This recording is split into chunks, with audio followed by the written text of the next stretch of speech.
Shalom kekasih Tuhan, selamat berjumpa kembali di dalam program Saat Teduh pada pagi hari ini.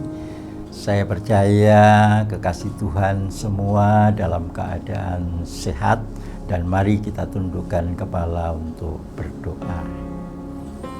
Terima kasih Tuhan, oleh kasih dan kemurahan-Mu saat ini kami merasakan hadirat-Mu yang begitu luar biasa. Tuhan, izinkan kami pada pagi hari ini untuk bersaat teduh di hadapan-Mu.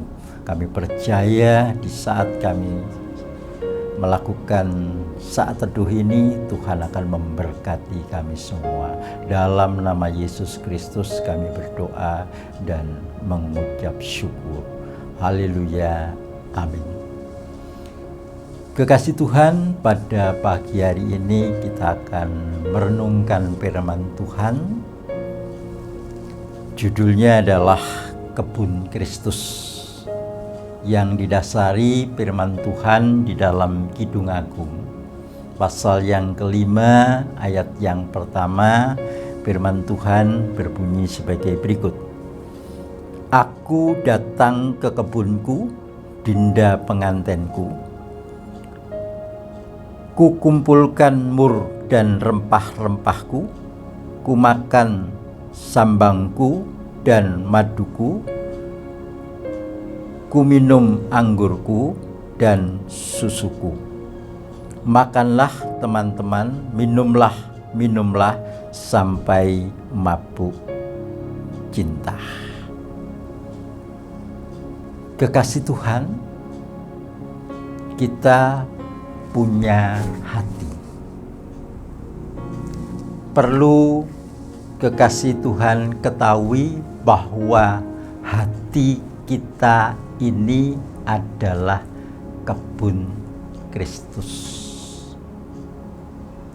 yang dibayar dengan harga yang begitu mahal melalui pengorbanannya di atas kayu salib.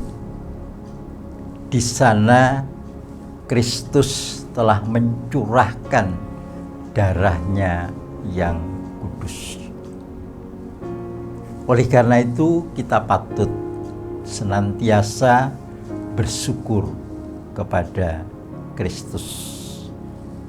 Dia memasuki kebun anggurnya dan mengatakan sebagai pemiliknya. Itu adalah kata-kata yang begitu luar biasa, yang membuat kita semua yang percaya kepadanya merasa berbahagia. Kekasih Tuhan, kalau kita berbicara tentang kebun, itu tentu ada pembatas. Pembatasnya itu bisa tembok, bisa juga tanaman hidup. Kita tahu bahwa kebun itu ada pembatas, itu untuk memisahkan dengan kebun orang lain. Demikian pun juga kalau hati kita ini adalah kebun Kristus, berarti ada juga pembatas di mana kita tidak boleh melebihi batas-batas yang sudah ditentukan oleh Kristus. Artinya, kalau kita hidup di dalam dunia ini, bukan berarti hidup kita ini mengikuti dunia, tetapi kita harus tetap ada di dalam batasan-batasan yang sudah diberikan Kristus kepada kita. Maka tidak benar kalau ada orang Kristen yang mengatakan karena kita hidup di dunia, ya kita harus mengikuti apa yang menjadi keinginan daripada dunia.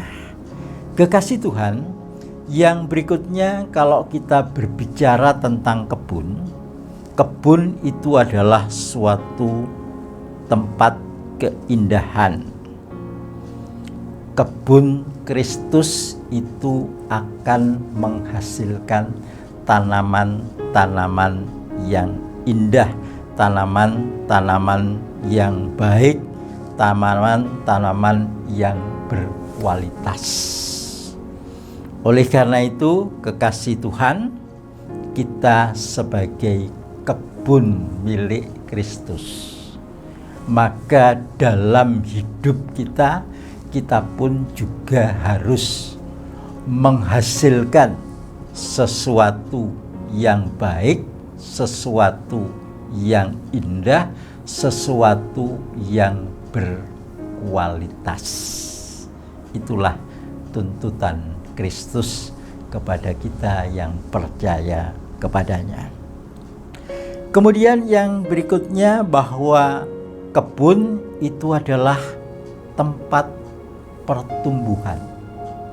Artinya bahwa kita jangan hanya menjadi kuncup dan bunga, tetapi kita harus selalu bertumbuh di dalam kehidupan ini, di dalam kasih karunia daripada Tuhan Yesus Kristus. Maukah kita bertumbuh terus-menerus di dalam Kristus? Kalau kita mau bertumbuh dengan sungguh-sungguh di dalam Kristus, mari kita semakin hari semakin setia kepada Kristus, berpegang teguh kepada firman-Nya, dan kita melakukan itu di dalam kehidupan kita sehari-hari. Nah, kemudian kebun itu juga merupakan tempat untuk menyendiri. Artinya, mari kekasih Tuhan, kita siapkan hati kita untuk Tuhan. Pada saatnya kita ini juga perlu ke tempat yang sunyi, ke tempat yang sepi, untuk menyediakan waktu untuk bergumul lebih dekat kepada Tuhan, mencurahkan segala isi hati kita kepada Tuhan, sehingga Tuhan akan senantiasa berkenan di dalam kehidupan kita, dan Tuhan akan senantiasa menyempurnakan kehidupan kita dari hari ke hari. Kekasih Tuhan, inilah firman Tuhan yang patut kita renungkan dan hayati di dalam kehidupan kita, kiranya menjadi berkat bagi kita semua. Mari kita berdoa.